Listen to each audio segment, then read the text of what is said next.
Hi, my name is Joe Laakso. I'm the Director of Science Policy at the Endocrine Society. We are an 18,000 member medical and scientific professional specialty organization, and I'm proud to serve as a member of our government and public affairs team to elevate the work that our members do and help explain the importance of their work to policymakers at the federal and international level.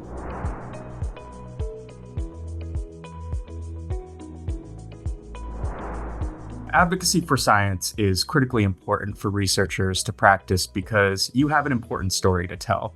Your work helps generate knowledge about human biology and the world around us, and it helps us discover the causes of and potential interventions to prevent and treat disease. Policymakers need to know about this work. They need to understand and appreciate the value of these discoveries and that this is a valuable use of taxpayer funds. They should be proud of the work that they're funding and supporting. And we can't take the educational component of science advocacy for granted. You all are doing important, detailed work, and Congress may not understand or appreciate the hows and whys of it. So you need to be able to tell that story to them in an effective way.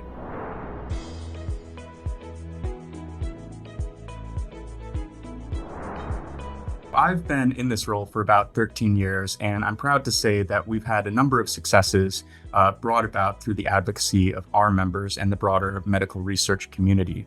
I'm going to try to use a recent example because I appreciate that there is a lot of tumult across the medical research enterprise right now, and that this is causing a lot of pain for researchers and the communities that we care about. So I'm really going to try to find some optimism here. And I think many of you who will be following the news may already know that as the administration was getting its footing, I think everybody recognized the National Institutes of Health and other research funding agencies were really in a precarious position. And we all collectively needed to educate Congress not only about the need to fund biomedical research, but prevent the establishment of administrative or operational policies that could interfere with the ability of research funding agencies like NIH to effectively fund grants and advance research priorities that have been through peer review.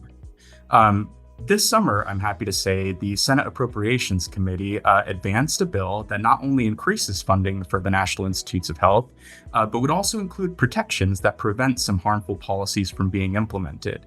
And this was not a strictly partisan effort. A bipartisan majority saw this through the Appropriations Committee. Now, we still have a lot of work to do. The House Appropriations Committee is also advancing a bill that preserves flat funding for the National Institutes of Health, but there's still a long way to go before the Senate and House agree to an appropriations bill that increases funding for biomedical research. So that's why advocacy is important, not just now, but into the future to make sure that this finally gets across the finish line.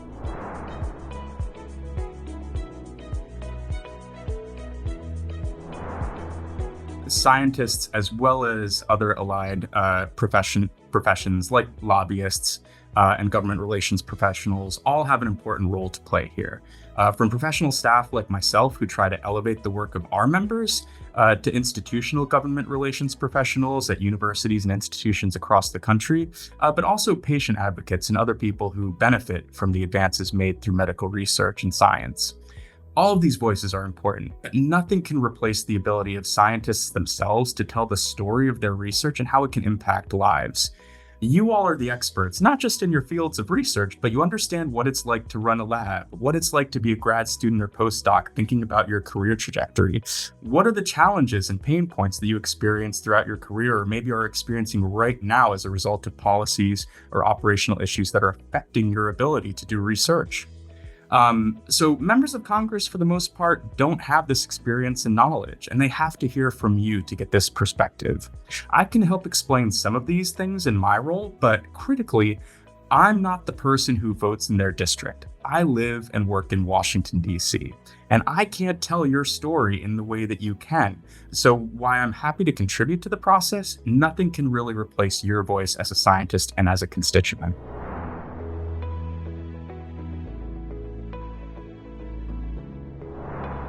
In terms of how we can adapt to the present situation and what's changed, I would actually argue that we've always needed to do this. We're fortunate here in the United States that we've historically had a pretty robust federally funded biomedical research enterprise, but we have to remember that this all comes from taxpayer funds. And so in any year, we all have a responsibility to tell Congress about the work that we're doing and why it's important, And so that when they do something like pass a bipartisan bill that supports NIH, to also thank them for their support.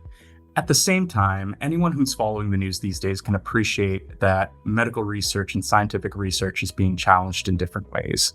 Part of that is because some of our traditional champions for medical research in Congress have retired, but people are also getting information in new ways and or questioning authoritative sources of information. So we can't really assume or take for granted these days, especially now the scientific information will flow directly from the lab to publication, to public knowledge, to policy.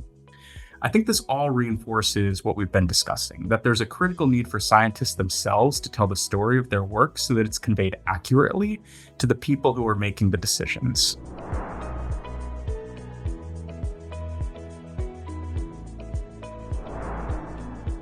I think that we definitely live in a time now where scientists can make their voices heard and make an impact on science policy and funding at the national level in a variety of unique ways. And there are a lot of tips and tricks that scientists can take advantage of and organizations that they can work with to make sure that their messages and messaging are effective.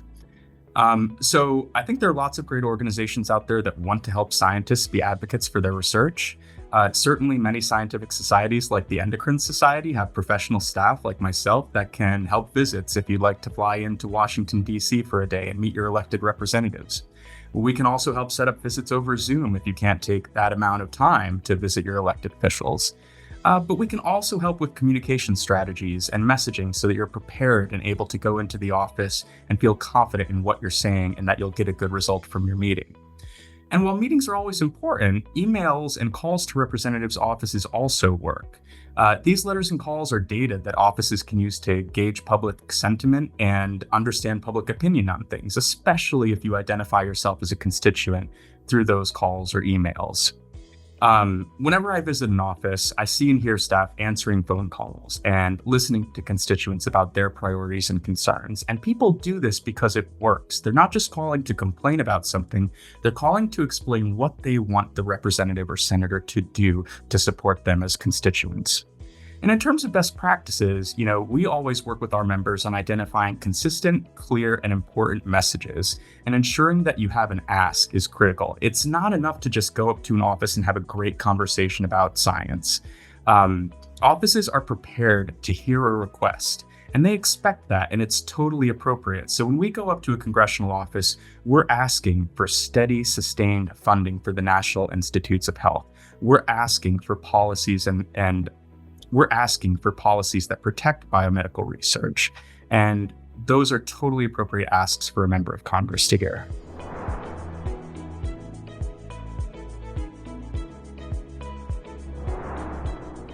There are certainly things that scientists can do to bolster public trust and support of science and research. And it's important because, again, everybody has a role to play in supporting the medical research enterprise.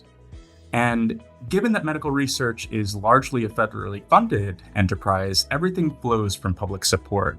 Again, we currently have broad public support for medical research and science, but I think we need to keep telling our story and engaging with a variety of audiences in ways that meet them where they are. This means talking about improvements to community health, children's health, healthy aging that arise from your research or have been influenced by your research. And these and other issues are things that we all care about. So you can be effective by going to a member of Congress or really any other public organization and talking about your work in ways that resonate with them. Some of the best ways for researchers to convey the importance of public funding for scientific research is to make sure that you're talking about people, whether it's jobs that your lab supports, patents that you or your colleagues have been awarded that impact further economic activity, or medical interventions that your discoveries have or could contribute to in the future. All of those things resonate with offices.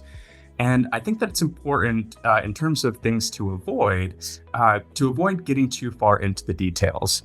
The work that scientists do is amazing and interesting, and I certainly understand that the details matter. But the specifics of your particular model system or the signaling pathway that you're investigating are probably not going to be the things that keep offices engaged. So I really encourage scientists, whether they're meeting with an elected official or anybody else, really, to ask questions about what they're hearing from constituents in their state or district. What public health issues are really resonating right now in the communities that they serve? What are they concerned about, and what answers do they wish the medical research or scientific research community could provide? This can give a window into what people are hearing and perhaps start conversations about how scientific research can address those needs, if not now or in the future. Or it could help facilitate connections with colleagues who could provide those answers to questions and keep the conversation going, because that's what you really want as an outcome.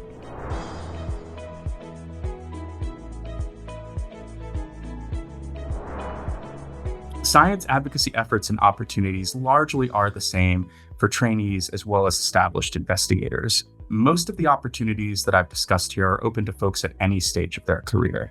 If we're talking about something a little bit more in depth, like a congressional briefing or testifying during a hearing, that might involve a little bit of a difference. But fundamentally, if you're a voting citizen, you have every right to have your voice heard by your elected representatives. The vast majority of the offices that I've met with are interested in hearing about trainees, not just about their current experiences, but also their future plans. They want to know whether or not you see a viable path forward, because at the end of the day, they want their state or district to be a welcoming place for scientific research, engineering, and the economic benefits that that brings. So they really care about the trainee perspective because of the window trainees provide into the permanence and long-term effects of the decisions they make today about funding and policies for scientific research.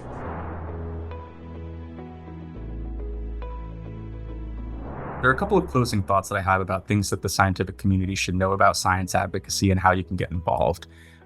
Fundamentally, I urge folks to get involved in whatever way feels right for them. Big or small, as long as it's something. If you don't have the time for a Hill Day to fly into Washington, D.C. and meet with people in person, anyone can go, for instance, to the Endocrine Society's advocacy website and participate in our campaign. You can personalize a letter, talk about your research and the benefits that it can bring, and our system will make sure that it's delivered to your elected representatives quickly and efficiently. Other scientific societies and organizations have similar programs that make it easy for folks who are busy, and let's face it, scientists are really busy people, to take action in a way that doesn't take a lot of time and is effective. Every single message helps raise the volume on these issues that we all care about and build support for scientific research, because again, none of this happens without your voice and the broader public support.